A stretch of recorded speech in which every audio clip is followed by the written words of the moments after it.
Hai, dengan Jeff di sini ketemu lagi di konten arsitektur untuk Yohomart.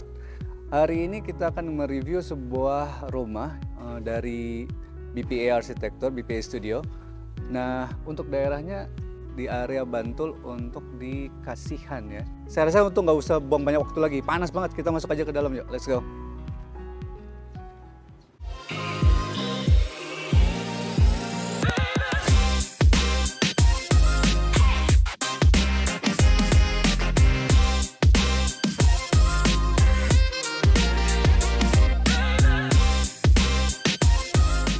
Teman-teman, kita udah dipersilakan masuk oleh Mas Udin di sini. Kita udah di dalam, namanya Oma Sekar. Nanti Mas Udin ini salah satu arsiteknya dari studio BPA yang bakal menjelaskan. Mungkin bisa diperkenalkan dulu. Oh ya, halo teman-teman semua. Kenalin, saya Imaduddin dari arsitek dari studio BPA. Jadi kami salah satu studio arsitek konsultan di Jogja, Mas. Lebih tepatnya di Bantul sih. Dan kebetulan proyek ini juga ada di Bantul. Di Bantul lokasinya. Iya, betul. Jadi teman-teman ya. Nah, kalau untuk background namanya itu Oma Sekar itu gimana? Mungkin bisa dijelasin. Oma Sekar ini sebenarnya kalau nama Oma Sekarnya sendiri dari klien ya, Mas, yang ngasih nama itu. Terus proyek kita ini ada di Kasihan, luas lahan 100 meter lebih, tapi klien cuma pengen dipakai sekitar 100 meteran aja. Karena sisanya di belakang mau dikembangin untuk fungsi lain. Nah, kemudian untuk bangunan ini sendiri, luasannya itu dia terdiri dari 2 lantai. Lantai 1 sekitar 74, lantai 2 72 meter persegi. Oke. Nah, untuk secara konsep bangunan, ide desainnya itu mungkin bisa dijelasin. Konsep bangunan mungkin kalau dari style ya, Mas, yang biasa paling cepat kita tangkap gitu. Dari klien itu briefnya beliau pengen ke yang punya nuansa industrial. Tapi yang nggak benar-benar industrial murni banget gitu. Jadi cuman aksen aja gitu? Iya, ada aksen industrial. Vibes-nya masih kerasa industrial lah, tapi nggak terlalu kebanyakan. Yang unik sih sebenarnya mungkin dari shape bangunannya misalnya, terus ada fasadnya, mungkin bisa dijelasin? Iya, kalau dari bentuk utama, shape-nya memang kita mau mengusung tropis, karena dari tropis itu yang kita mau ambil adalah fungsinya sebenarnya. Dari penggunaan atap pelana yang mana itu merespon iklim, iklim dan asimetrik kan ya? Iya, asimetrik juga, karena biar nggak terlalu monoton, Mas. Jadi kalau kita lihat dari sekeliling, ini akan cukup mencolok fasadnya daripada bangunan tetangga ya. Bangunan sekitarnya. Terus beberapa aksen juga karena di fasad depan itu ada bidang masif asimetris tadi, kita perkuat sekaligus dengan nuansa bata merah yang lebih untuk menegaskan unsur tropisnya dan bentuknya itu sendiri. Oke. Nah, kita langsung geser ke area yang lain. Mungkin bisa dibantu, Mas. Oke, kita boleh. geser kemana nih berarti? Kita ke belakang dikit mungkin ya. Oh iya, tadi ini sorry. kita ini dulu. Ini apa namanya? Ruang tamu ya sebenarnya. Tapi karena emang kecil dan belum ada furniture-nya. Jadi ya seperti ini ya teman-teman, nanti bisa lihat sendiri ya kayak apa. Bukan jadi poin utama ya. Belum ya nanti. Kita geser ke ruangan berikutnya. Oke.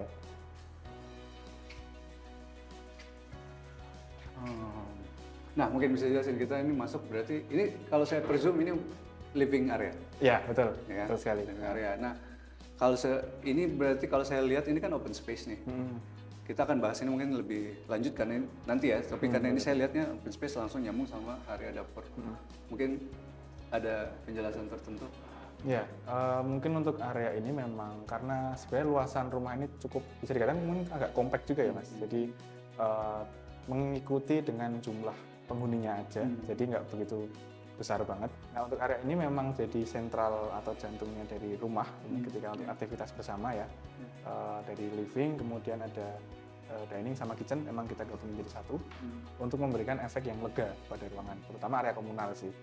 Nah, di area sini untuk pewarnaan lantai sama tembok mungkin bisa dijelasin? Oh iya, kalau pewarnaan mungkin kita main di 3 warna ya, Mas. Yang nggak terlalu banyak juga biar nggak terlalu ngedistrak mata gitu. Warna-warnanya lebih ke earth tone sih. Earth tone. Satu putih untuk netral, untuk tembok ya, sama dindingnya, sama apa? Ceiling. Terus kemudian untuk aksen kita di dinding pakai ini orange dari bata. Nah, untuk lantai kita juga masih pengen earth tone tadi bisa nyatu, kita kasih warna abu-abu. Kayak cement expose, tapi ini sebenarnya ganitel ini, Mas. Kayaknya itu dulu. Kalau kita geser ke ini berarti kalau kamar ada satu-satunya kamar di lantai bawah ini? Ya, betul. Ini master bedroom. Master bedroom. Oke, kita geser ke master bedroom. Boleh, boleh.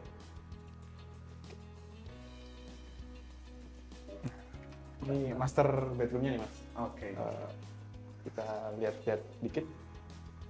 Nah, mungkin kalau yang saya bisa lihat nih sebenarnya juga untuk pencahayaan alami cahayanya melimpah ya. Ya, masih banyak juga di area ini. Karena bukan di atas semuanya ini kebuka, terus Betul. di belakang ini kan juga terbuka gitu kan. Ya, ini yang paling maksimal untuk view juga sebenarnya, view dan pencahayaan. Kalau ini kan memang kita terbatasi oleh privasi Mas. Ya. Selain privasi juga orientasi barat. Ya. Kebetulan kan sana barat nih, jadi kita nggak terlalu banyak kasih jendela yang ke sana selain biar nggak panas. Tapi juga ada jendela yang memang kita kasih di sini untuk kita bisa melihat luar, biar tahu kondisi luar. Ya. Sementara Meskipun itu- dikasih blind. meskipun dikasih akhirnya. Ya. Terus untuk mengcover area ini yang minim bukaan tadi, kita pindahin ke sini. Nah, yang di sini yang dimaksimalkan. Yang ini kita maksimalin.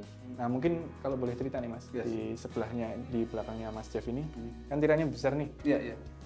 Ini ada pintu sliding, full benar-benar kaca besar, Iya. yang sebenarnya nggak ada view pemandangan sih. Ah. Tapi yang kita cari dari sini adalah cahayanya tadi. Ya, ini teman-teman juga bisa jadi note ya untuk teman-teman bahwa kalau sebisa mungkin pada saat bikin bangunan itu kalau bisa apalagi misalnya kita di area di perkotaan gitu ya, padat gitu kan.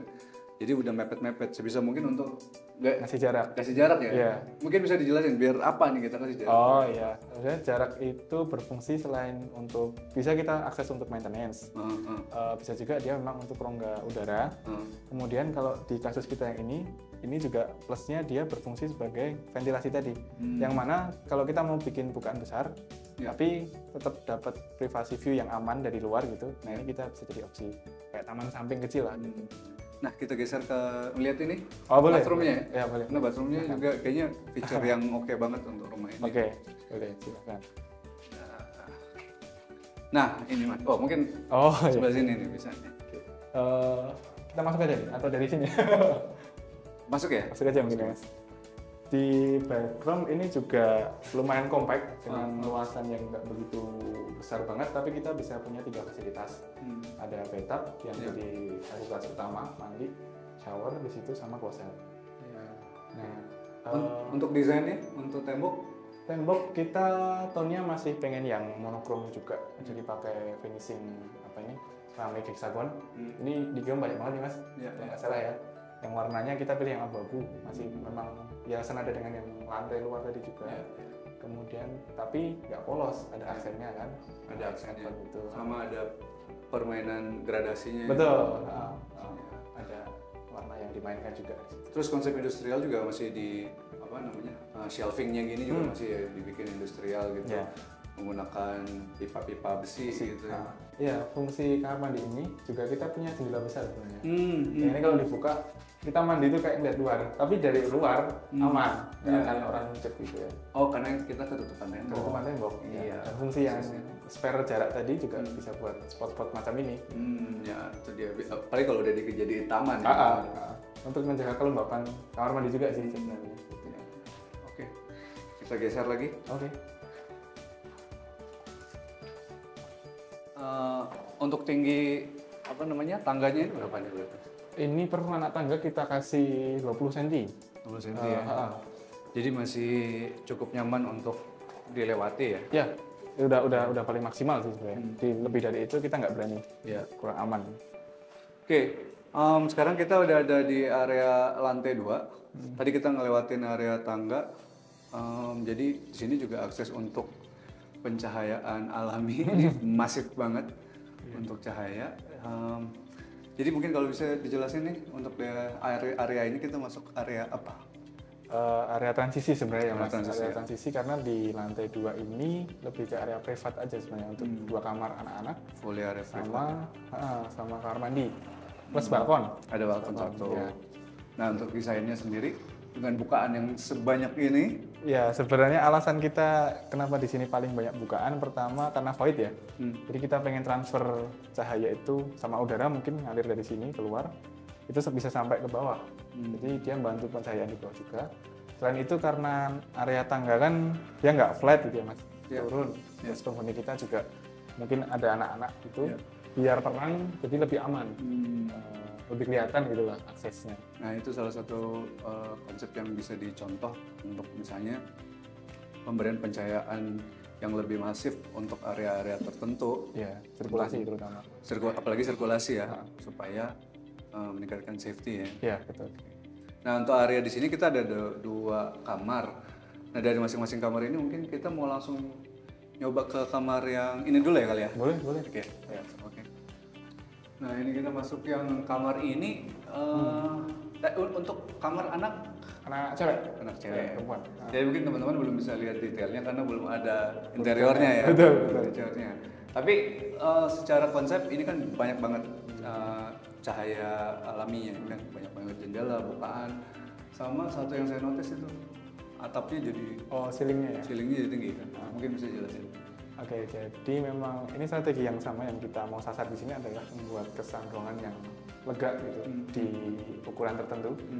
Jadi warna-warna bright kita pilih sebagai pemantul cahaya biar lebih terang. Yang pakai putih ya? Pakai putih, sampai ke ceilingnya pun juga kita tinggiin biar nggak terkesan kayak kalau pendek kan kayak terkurung gitu kan. Ini kita manfaatin sekalian lebih miring, sekaligus ya dia jadi aksen ruangan sih. Lebih main aja untuk estetikanya juga. Tapi terus secara lantai dia akan berbeda banget karena ini pakai jadi targetingnya biar kelihatan lebih hangat gitu ya. Betul. Jadi pakai kalau materialnya apa ini berarti? Ini kita pakai SPC.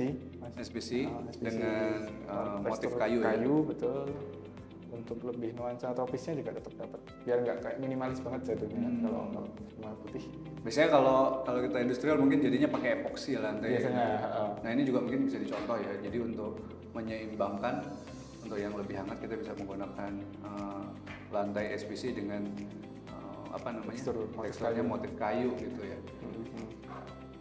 Nah untuk mendapatkan produk-produk ini teman-teman juga bisa cek langsung ke Ki-Homa. Gitu. Kita geser kamar berikutnya ya. Oke, siap. Lanjut. Nah kita langsung masuk ya Mas Den ya. Ya, oke.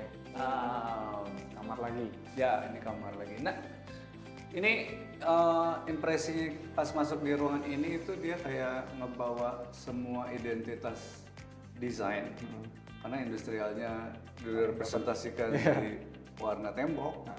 Terus ada bata di sini. Nah, kenapa yang ini berbeda Mas mungkin? Mungkin kalau sebenarnya bukan dari gender juga sih.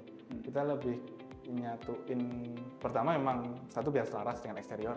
Terus kemudian kebetulan karakteristik dari anak-anak ini kan cowok-cewek nih. Yang kalau yang kamar tadi cewek itu lebih ke warna-warna soft kan, putih tadi, warna coklat kayu. Nah, ini pas juga dengan karakter cowok gitu yang lebih mungkin cenderung lebih maskulin ya. Warna ini kan identiknya dia maskulin banget nih, warna-warna abu expose, kemudian bata ini kan juga sifat itu masih masuk dengan perilaku si usernya. Terus kemudian juga memang kayaknya benang merahnya mau dikumpulin di ruangan ini. Iya benar. Memang gitu ya targetnya. Iya, tetap kuat aja karakternya. Iya, Jadi ada bukaan, ada tekstur sama warna ya. Jadi merepresentasinya ada di ruangan ini semua.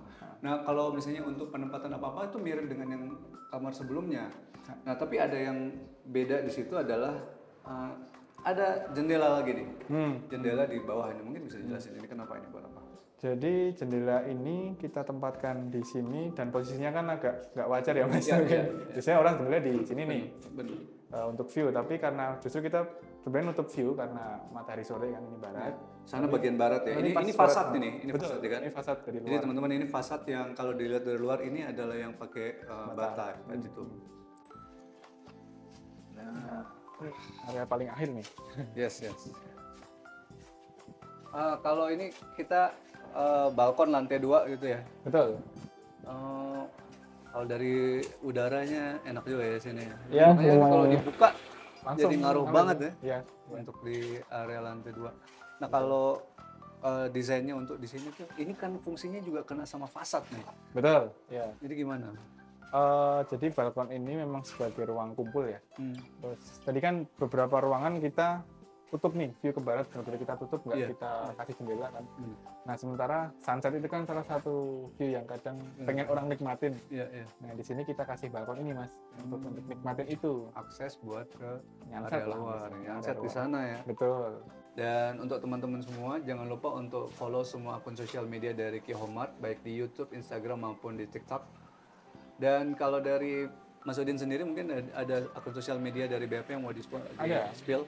Boleh nih, BP_arts_studio, bisa dikepoin di sana. Nah, untuk teman-teman yang butuh ada yang mau ditanyain atau butuh ada konsultasi lebih lanjut, bisa ke Instagram yang tadi.